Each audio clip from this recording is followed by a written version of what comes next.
Good morning, nearly 5 o'clock on P&O Pacific Aria.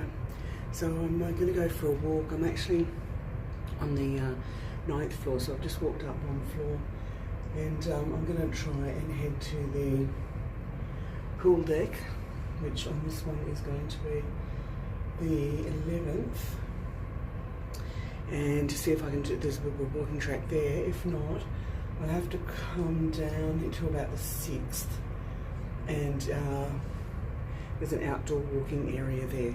So we'll see where I get to walk this morning. So I've walked up here to the 12th deck on P&O Pacific Aria, and I'll do a bit of a walk on the outside. It looks to be a bit wet. But one of the things that I just want to bring your attention, so here we go, 8, 9, 10, 11, 12, 14. A lot of boats do not have a 13th deck. Suspicious with number 13. So there's a nice little bit of history this morning. Good morning on P&O Pacific Aria. I'm on the 12th deck and I'm trying to go for a walk, but the wind is just howling this morning. I'm using my core muscles to keep me upright, and I am walking against the wind going on one side. So I think I'll cruise down to the 6th deck and see how the walking track is down there. Look at that hair! It's pretty windy. So I made an observation just before about there's no 13th deck on some boats. So the other thing that you'll observe is when you are on the boat, the even side cabins are on one side and the odd numbers are on the other. So on the port side, which is the left side, and you know that the port is left because left, L-E-F-T, has 4 letters and port has P-O-R-T, 4 letters. So the port is the left side, where starboard, longer name, right is longer than the word left. So you know that the starboard is the right side. So on this one you can see that starboard, the right, is the odd numbers, and port, the left, are the even numbers. So I come down here to the walk around deck on deck 6 of P&O Pacific Aria. It's a lot more sheltered down here, even though there's a little gust of breeze occasionally. I've passed a few people when I was walking in the stair and just mentioned to them it was a bit breezy up there, but nobody else has come down here so far. Continue on my walk for the morning. So here I am on deck 6 on P&O Pacific Aria. I'm on the walk around track, and this one tells me that it's 2.5 laps equals 1 kilometre. It's not slipping down here today, and there's a rule that I'm going to follow. Because all I do is walk, I don't jog. I probably would waddle a bit, but I just don't jog. So I'll aim to do about 5 or 6 laps. So this morning as I'm walking around on the P&O Pacific Aria, I'm thinking how I can be a really good cruise buddy, because this cruise I'm actually travelling with 2 other people in my stateroom. I'm travelling in a group of about 25 or 30 people, and we're actually on this boat for a conference. So there's probably about 60 people attending the conference, and then there's the relatives and the other people who are travelling with the conference delegates. So I think to myself, how to be a good cruise buddy. And so I was thinking, when you're in your cabin, keep everything really tidy. Keep your space to your space. Decide on a communal area where things like the daily newsletter can go, where your electronic goods can go, so that you can share the PowerPoint. So another point would be, other than being really tidy, is being really quiet and respectful, so that you're not going to disturb anybody else. I'm a bit of a snorer, so I'm just hoping that my other cruise buddies have survived the night. I'll get to speak to them when they wake up. So today what I do is I put my walking clothes into the bathroom. So when I got up, all I had to do was go to the bathroom, get dressed and go straight out.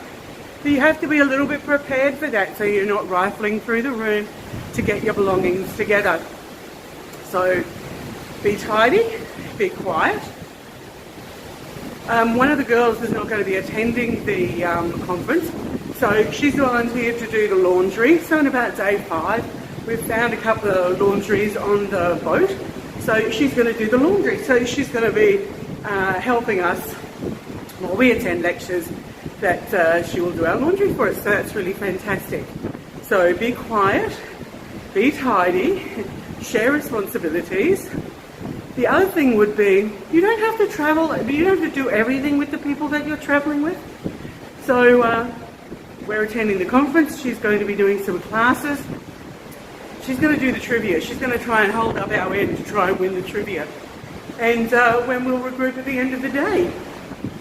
Then the other thing that we're doing is, because we're traveling with such a large group, it's really important to get, if you want to dine together, to organise the dining times ahead of time, because when you're 1 or 2 you can often just slip in with other groups or other parties, but when you're travelling with a large group you really need to be proactive.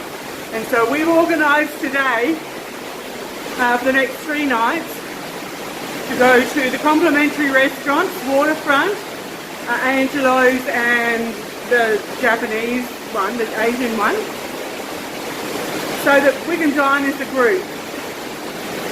So if you want to be a really good cruise buddy, be tidy, be quiet, share responsibilities.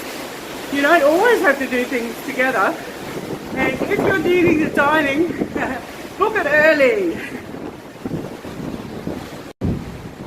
So as I was walking this morning, I noticed that a couple of ladies had come out to the smoking area, because you are allowed to smoke in designated areas on cruise ships. And they were both wearing their pyjamas. One was kind of in a pink silky thing and the other one was in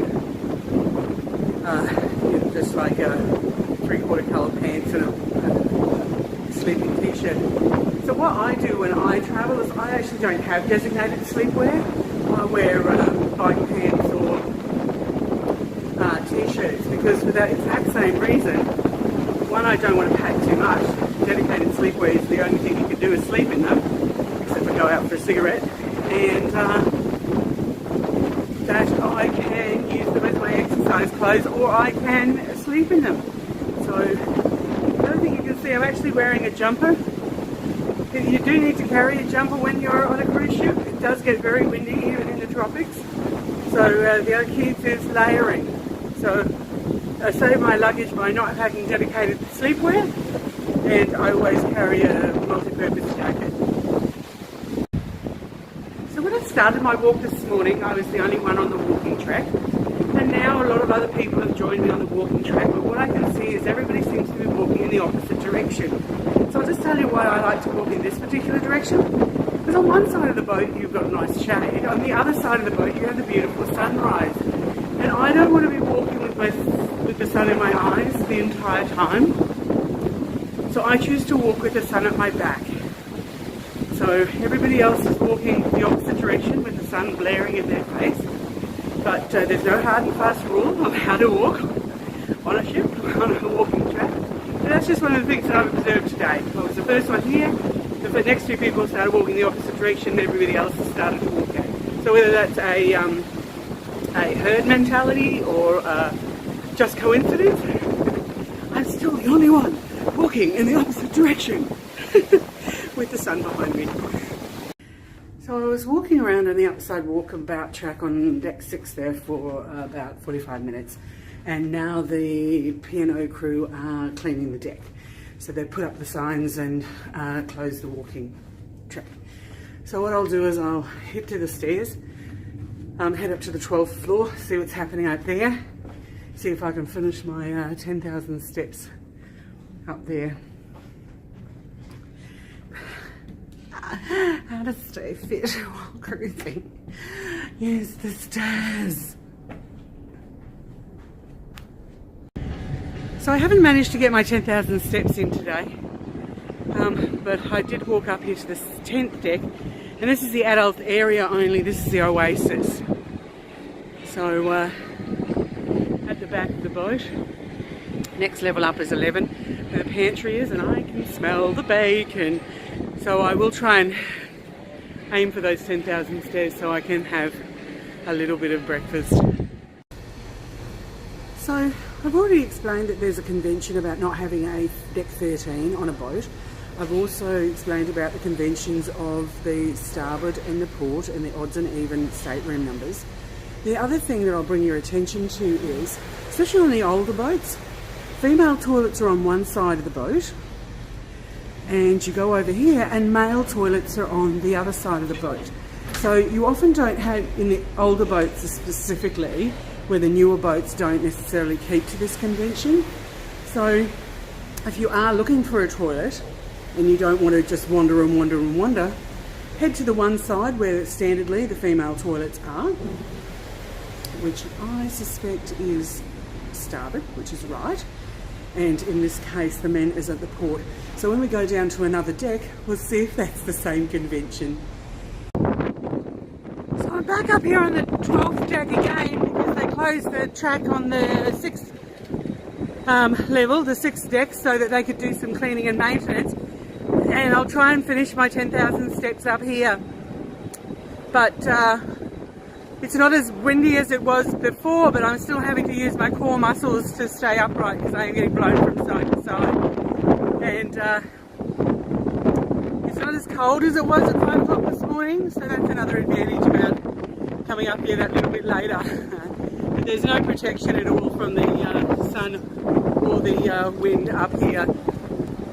So hopefully I can lock in my 10,000 steps, and by doing some stairs as well. All part of the journey. So I managed to get my 10,000 steps in first thing by walking up from the 9th to the 12th deck, doing a walk, getting almost blown over, walking down to the 6th deck, doing most of the walk there before that deck was closed for maintenance, which is basically cleaning. Walked upstairs again to the 12th deck and finished the walk there, and it was much warmer. The second time I came up to the outside deck on the 12th, the wind wasn't quite as strong, but I was using a lot of my core muscles to stay upright. You've got to use your inner thighs and your big muscles when you're walking on a boat because of the movement, and you're having to compensate by keeping yourself upright. And it looks as if you've had one too many gin and tonics, but in reality you haven't had any at all. It's just trying to walk straight on a boat. So that's me set up for the day. I'll go and find myself some breakfast and see what the rest of the day holds.